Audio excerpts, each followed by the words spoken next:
Oh, iki ora enek-enek. Kopi entek, gula entek, rokok ora gablek, gek urip-uripan opo iki.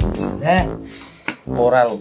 Omahmu ki jane pas dienggo wong mumet-mumet ngene iki. Mumet ki ora masalah, Mo. Ning tek kuwi klam dino lho, Mo. Gumun aku laran. Lah ra mumet piye lagi ndidik sithik langsung dienggo nyanyi kabeh. Bar kuwi ra cekelan dhuwit langsung komplang-komplong. Lah iya, pekok awake dhewe ki ambre yo. Berenek orderan apa ngono, Man? Orderan opo? Yen enek ora sambat ning awakmu aku ki.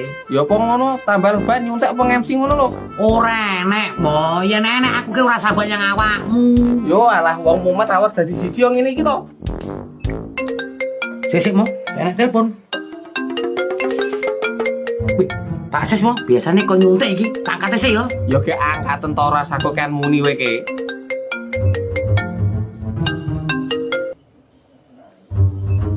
Halo. Nggih Pak Sis, pripun? Pijet. Jenengan to? Oh, bojone jenengan. Nggih. Niki jaler apa istri? Jaler boten napa-napa.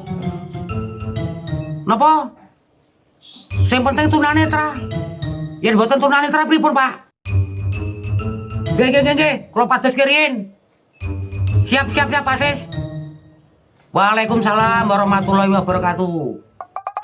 Piye, Man? Iki enek orderan. Pak Sis iki wong sugih, pira-pira mesti dibayar.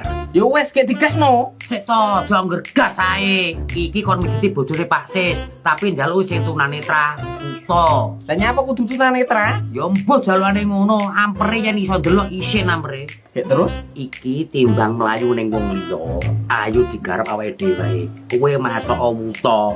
Engko tak omong ning tukang pijet ning Pak Sis. lah gek engko konangan. Yo nganggo kacamata to, ora cerdas ngono wae. Ya wes sing penting dadi dhuwit manut aku. Ya wis, tak sikule kacamata sik yo. Yo. Jo susuwe. Wes enek iki nek konangan malah pernah dadi guyon to cah. Ngomong gun.